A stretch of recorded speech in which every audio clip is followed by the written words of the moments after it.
welcome back to Cindy's Library, and I am Cindy. Oh, it's so nice outside today. We're to the 1st of May, and spring is really coming, but you didn't come here for a weather report. Today I want to talk about my reading plans for May, so let's get to it. Oh,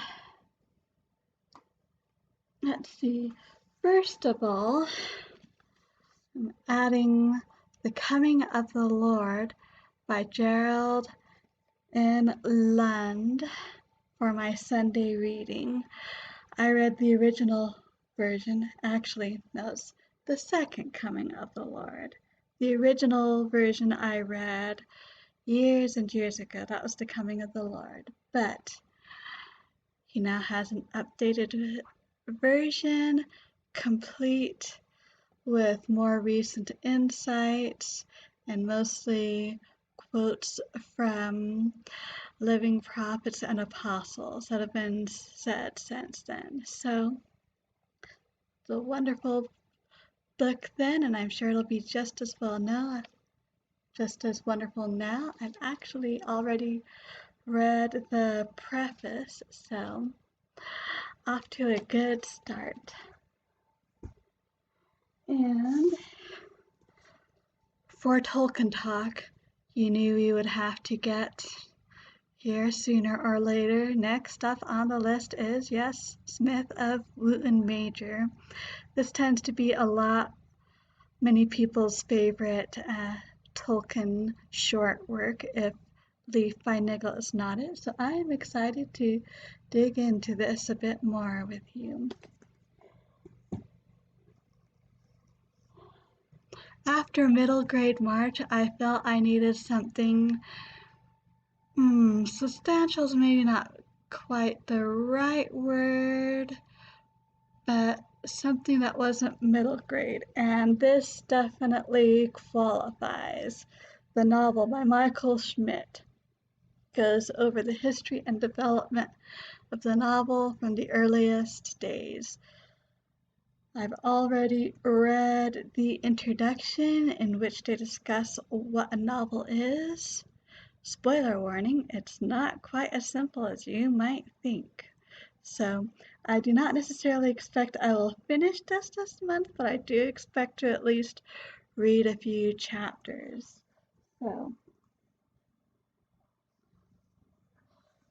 And I've got my Penguin Classics to work on. Villette.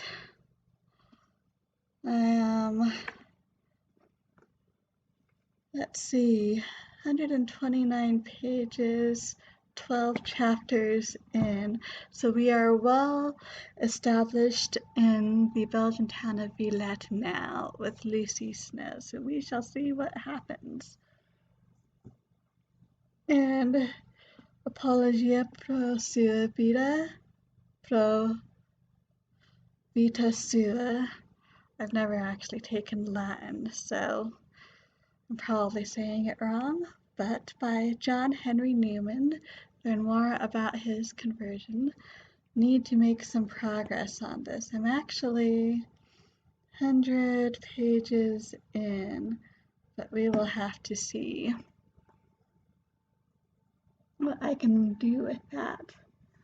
My next, Elizabeth Googe, The Scent of Water. I've already read the first chapter since I finished Castle on a Hill in good time, so very much looking forward to this one. So far, we have met Mary Lindsay. She is completely a Londoner, but a cousin, or it might be her father's cousin. Yeah, it is her father's cousin. She wasn't exactly named for her, but she was named Mary too.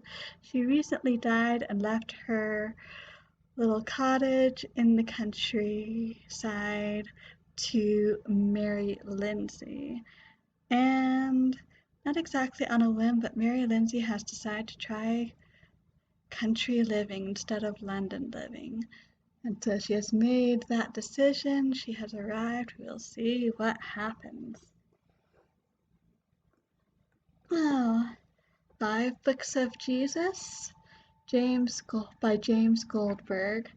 Um, this is so far very interesting. I started it last month when I finished with The Bible Tells Me So.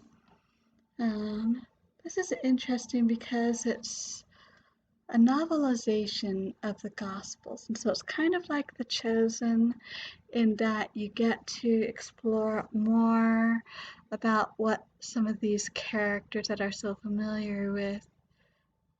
familiar with might have really been like. Because we're talking about real people who actually lived, and while the gospel does certainly give us hints, it does leave a lot to the imagination. So this has so far been very interesting. And with all this, can't resist a truth universally acknowledged: 33 great writers on why we read Jane Austen. Edited by Susanna Carson and foreword by Harold Bloom. If I can read a couple of these at a time, or even one at a time, as long as it's nearly daily, I can get through this month. And for fun, Flower of the Cedar by Kay Ben Abram. This is a bit inspired by The Lord of the Rings. It's kind of got that same tone as far as the world is concerned, although it's probably not, it's still a journey, but maybe not quite so epic. This is a tale of the Dryads long before history began, it says. Laura, who was a Dryad, once had 3 hearts, but she has lost her heart. And so after she grows up a bit, she decides she needs to recover her hearts, in spite of the fact that there seems to be a god of the land who devours hearts. I listened to the first few chapters in podcast form. That is available as well, and loved it, so I'm hoping to read it and find out the rest of the story this month. A Canticle for Leibowitz by Walter M. Miller, Jr. This is post-apocalyptic. Apparently there was an event called the Flame Deluge that scoured the earth clean. Many, no doubt, died, few survivors, but this is after that. Some monk of the Order of St. Leibowitz makes a miraculous discovery, artifacts, and specifically documents from before the Flame Deluge, and this is what happens because of that. And from what I understand, it's several points in time, since it has pretty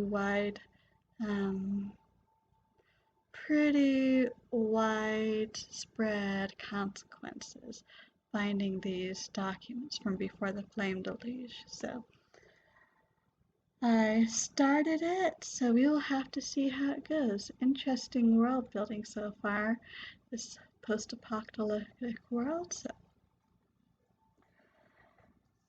oh, I had to. New translation of Beowulf by Maria Havana Headley. I have read several translations, Tolkien's translations, and yes, for Tolkien Talk, we will be getting eventually to that one. Although in some ways, the most interesting part of that are his notes and his prose version of what the story behind Beowulf, not the historical, but the fairy tale part might have been. So it'll be interesting to see how this compares. I've heard it's a feminist reading, so we will have to see what that means.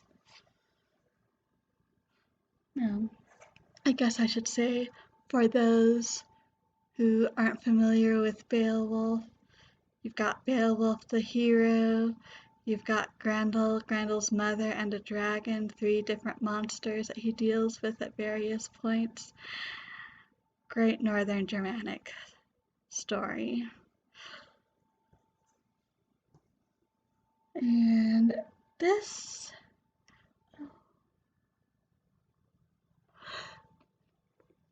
is The Keeper of the Bees by Jean Stratton Porter. I'm very much a Girl of the Limberlost fan.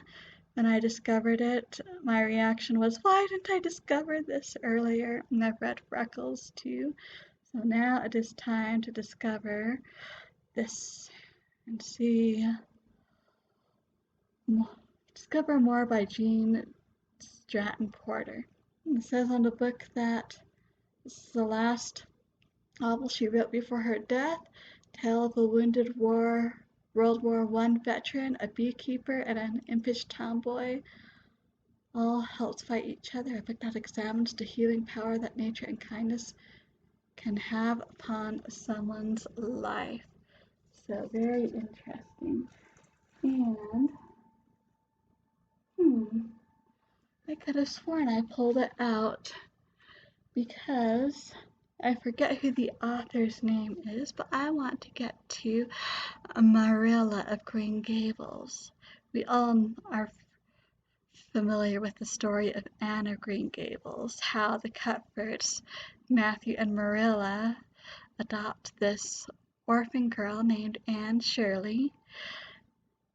But when we first meet Marilla in Anne of Green Gables, not that she is unkind, but she does seem a bit